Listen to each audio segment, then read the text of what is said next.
Are you part of a nonprofit organization or youth group looking to raise cash for your cause? Stay tuned at the end of this video to learn how you can bring the action and excitement of the Millennium Wrestling Federation to your town live, featuring the superstars and legends of yesterday, today, and tomorrow.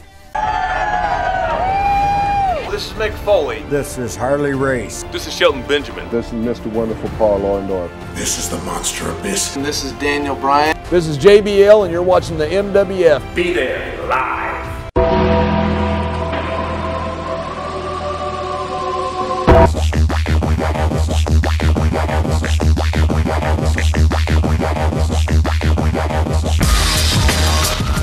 Wrestling fans from around the corner and around the world, welcome to another installment of Wrestling Insiders from MWF Studios just north of Boston in downtown Melrose, Mass. in the zip code of champions 02176. Let's run down WWE Money in the Bank from the Scott Trade Center in St. Louis, Missouri. Father's Day, Sunday, June the 18th, 2017, a SmackDown brand exclusive pay-per-view.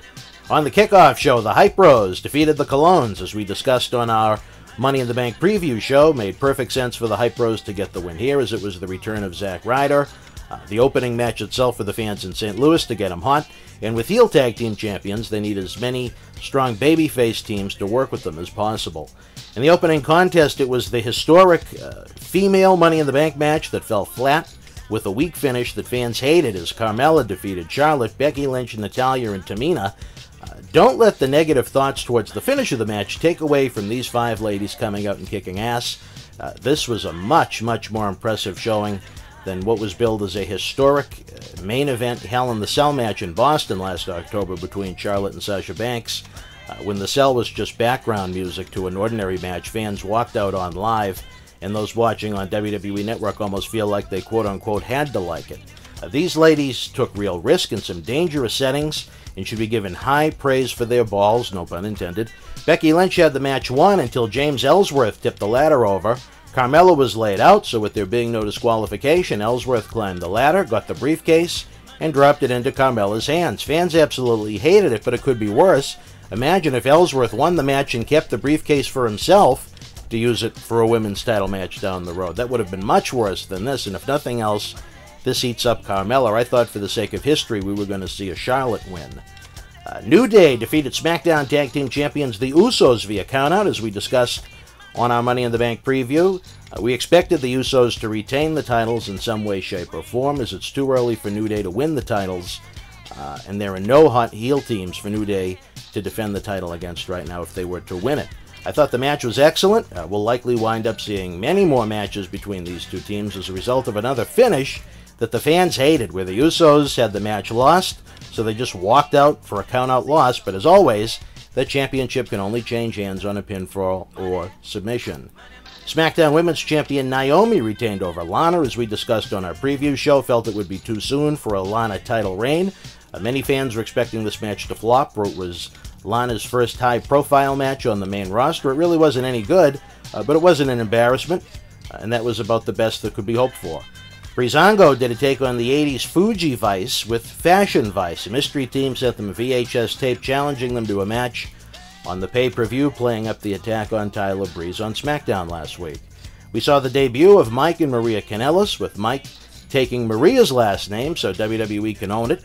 I thought that was a creative touch, very similar to how Maria was presented in TNA. Not so much like when Maria was an interviewer in WWE in the mid-2000s, and they'd have her talk like she was a 5-year-old child. If you've never seen it, I do not suggest looking it up on WWE Network unless you want to see something cringeworthy bad. They got a nice reaction from the fans in St. Louis, and with the SmackDown roster being so paper-thin, especially on the heel side, the timing is perfect. Best of luck to these two hard workers. WWE World Champion Jinder Mahal retained over Randy Orton, as we discussed on the Money in the Bank preview show. Didn't seem like the title change was going to happen in Orton's hometown just a month after Mahal shocked the wrestling world, winning it at Backlash. Match was pretty good. Orton had the match won, but one of the Singh brothers draped Mahal's foot on the bottom rope to break the count. The Singhs told the referee to disqualify Mahal for the interference.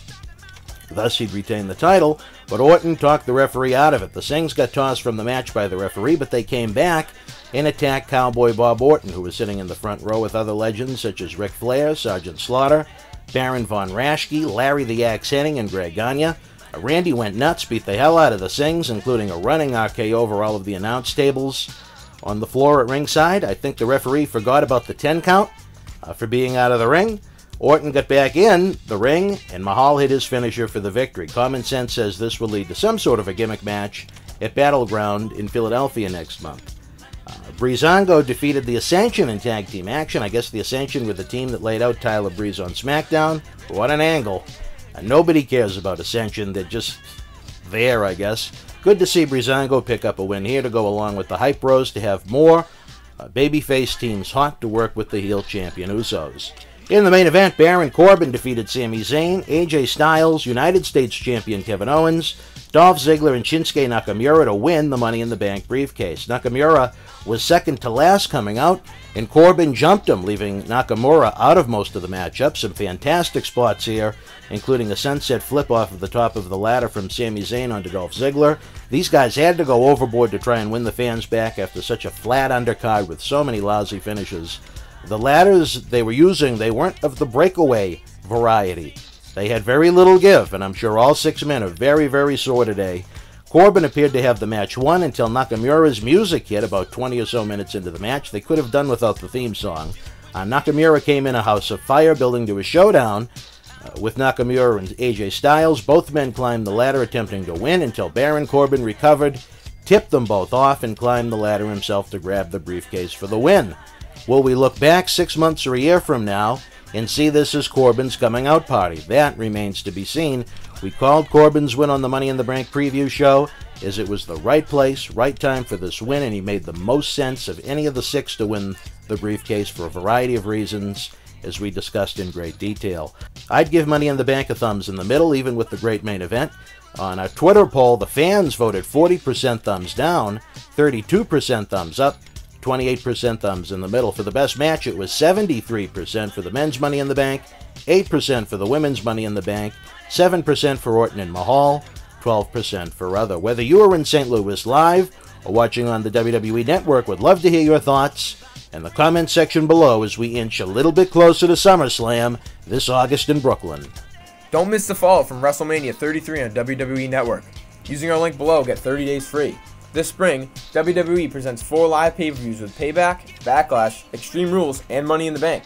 Relive the ultimate thrill ride that was WrestleMania 33, plus brand new original programming, every pay-per-view in WWE history, and 7,000 plus hours of content in the archives.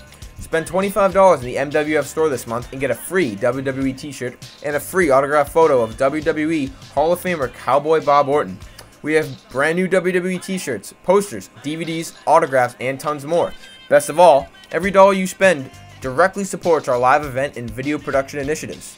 Fans in over 30 countries can now enjoy our state-of-the-art studio shoot interview documentary collection on demand. You can rent our own select titles starting at only $5.99. Enjoy the wild Iron Sheik studio shoot interview as seen by millions online and on The Howard Stern Show.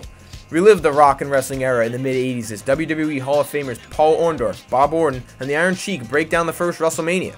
The Boogeyman, Paul Bearer, and Kamala join us for extensive breakdowns of their careers, promoters, and companies they worked for. We also have a new shoot with Bull Dempsey bringing you a backstage look at WWE NXT and the Performance Center. Again, every rental and purchase helps support independent wrestling. Subscribe to our YouTube channel with over 1,500 videos available absolutely free. Enjoy in-depth videos, live MWF wrestling, the latest news, historical videos, and tons more on youtube.com/BostonWrestlingCom. If you enjoy the free content, you can help the cause by making a donation of any size to paypal.me/BostonWrestling. You can help the cause using our links below to shop on popular websites such as WWEshop.com, Amazon.com, and Walmart.com. We get a small thank you for every customer sent their way, and best of all, it doesn't increase your purchase 1 penny. Finally, get a free ride from Uber using the links below. Forget about overpriced taxi cabs with long waits. Join 2017. Get a good ride from a friendly driver and a clean car on us for up to $20. Run out of time, fans. Don't miss a day on BostonWrestling.com super site. Like us at Facebook.com/MWFAction. Follow us on Twitter at MWF2001 and subscribe to us at YouTube.com/BostonWrestlingCom.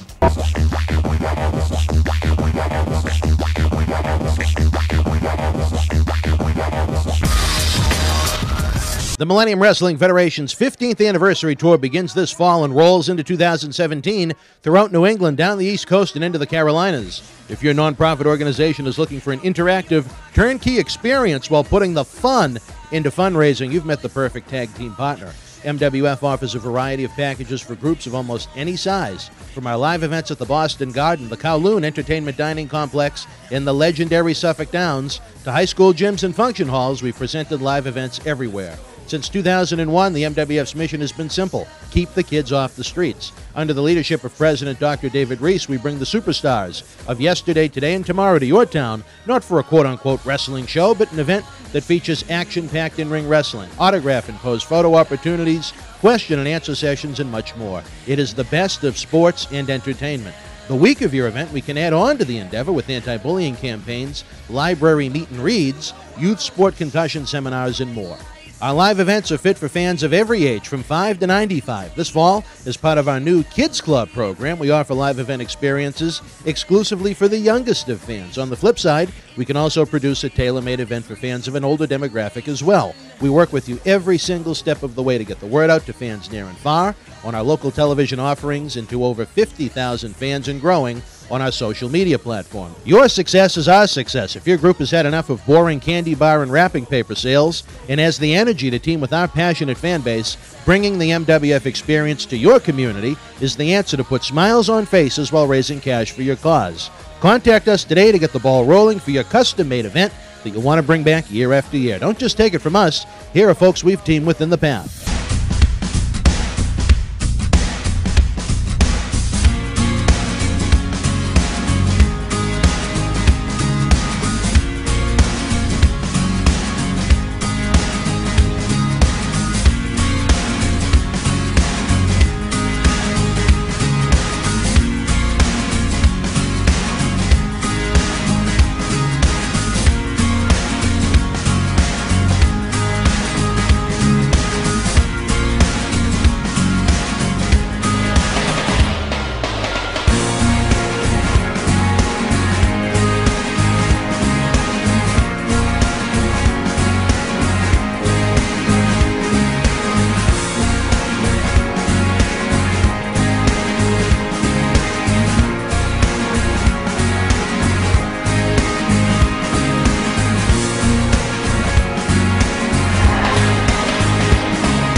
You already know Kowloon Restaurant, established in 1950 and spanning 4 generations, serves a multi-Asian menu. Did you also know that Kowloon Restaurant is New England's premier Asian dining and entertainment complex, serving Cantonese, Szechuan, Thai, and Polynesian cuisine? And did you know that Kowloon Restaurant is also the home of the finest Japanese sushi? If you haven't dined at Kowloon Restaurant lately, then you simply haven't dined at Kowloon. Kowloon Restaurant, Route 1 North in Saugus.